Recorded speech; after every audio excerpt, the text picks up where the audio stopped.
here I do all kinds of dentistry. So I'm a general dentist. So basically I do from kids to the aged population and everything. So I do from clean, fillings, extractions, dentures, and mouth guards, splints, whatever needs to be done. Okay.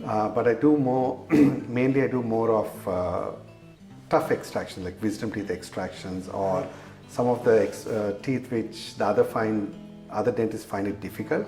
Right. I do that because I'm more used to doing that kind of work where I've been working, and I've been working for the past 10 to 15 years in that field. So I'm not a specialist, but I do more of that kind of work. Yep. But like I said, I do all kinds of work, root canals, everything. So what is the most difficult job you've done before? Dentistry. Yes. So probably when I came here to Australia first, I was working as a kitchen hand, and I found that to be more stressful and more hard. So I did my master's in public health. So when I came here, it was a new culture difference, and people were different, and everything was just something new. So I had to just get used to how they work over here, what kind of work they do, and it's the main thing I found was it's the respect for the other person, which was a big difference to where from the country where I came. I'm from India, so when they say, oh, their doctors are like, oh, they're treated like that. Over here, it's like everybody's treated equally, which I found it to be true, and that's what Okay, and you said you do difficult jobs like the wisdom tooth, but any other difficult jobs that you have encountered that you've done here? Over here, root canals. Sometimes they can be the tough ones. Okay. Sometimes when you have some of the back molars, they can have sometimes 3 canals or 4 canals or something. Some of the, I do try my best if I can, but I do tell my patients that, hey, this can be a tough one. If I can't, you will have to see a specialist. And if you're happy for me to do it, then I will have a go at it. And if they say, yep, then I will do it. Or if they say that, nah, we would want to see a specialist, then I say, that's fine. Okay. You can go and see the specialist. Okay. And some of the other tough would be treating the disabled people because they can't sit in the chair. Yep. Like today we had a person who had to be treated in the gel chair. So when they're in the gel chair, it's very hard. We don't have proper access and everything, and we can't get all the instruments, like all the chair things to them.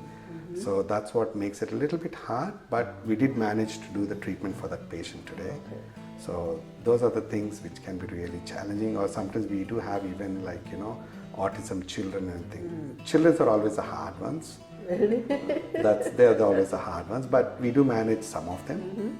But if we can't, then we always say, okay, you'll have to see the specialist, or we'll have to put you to sleep to get it done. Right. So they are the hard ones, I feel, but other than that, the rest of the things, fillings, cleaning, everything, they're the easy ones. Okay, okay. And you do this every day? Pretty much every day, all 5 days. Yes.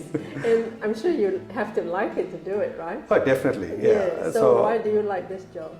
This was not something which was planned for. Initially, when I first started, we were told that wisdom teeth, oh no, do not touch it. They are not for you. They can be hard ones. But then luckily, when I was working in Sydney, initially when I started, I had a mentor who was doing all of these wisdom teeth. He was not a specialist, but he was to teach all of these things in the Sydney Dental Hospital.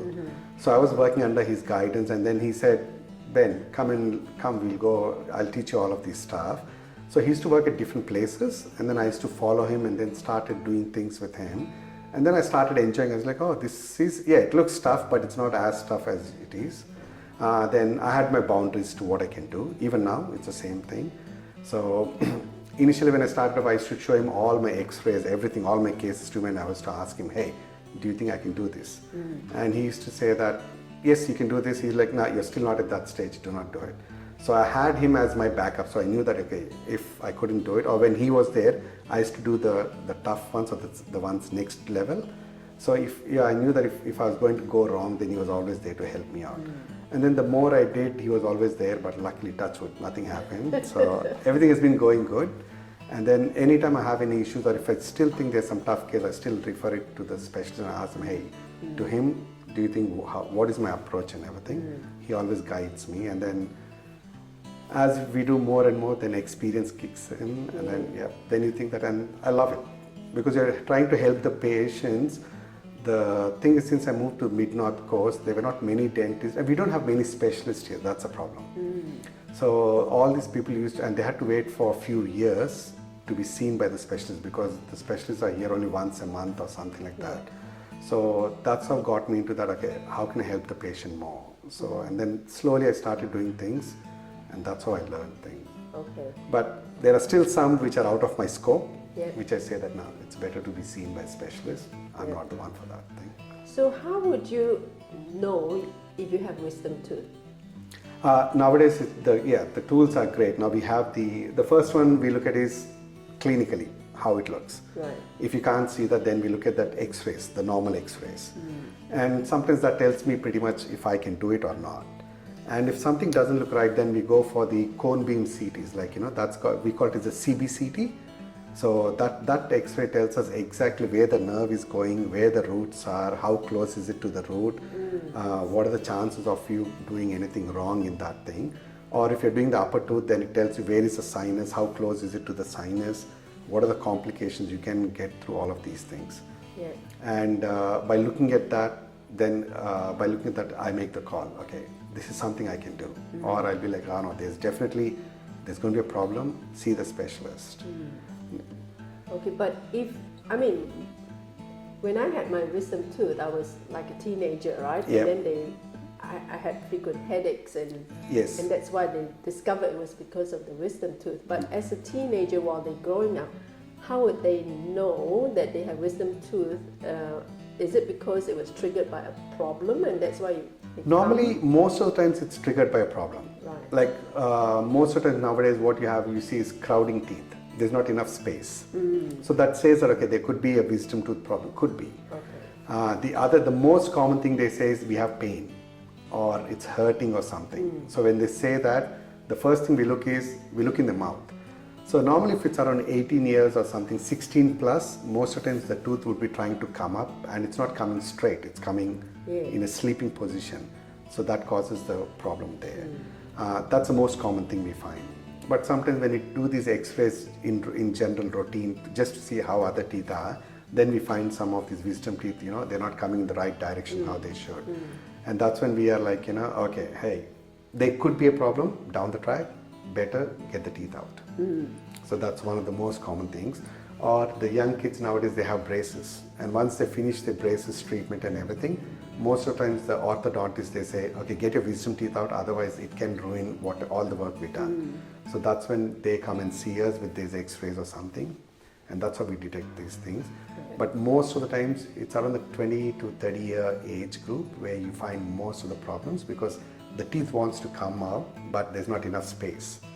So what happens, the food gets stuck over there, or they have some infection or something, and that's the most common thing. Okay.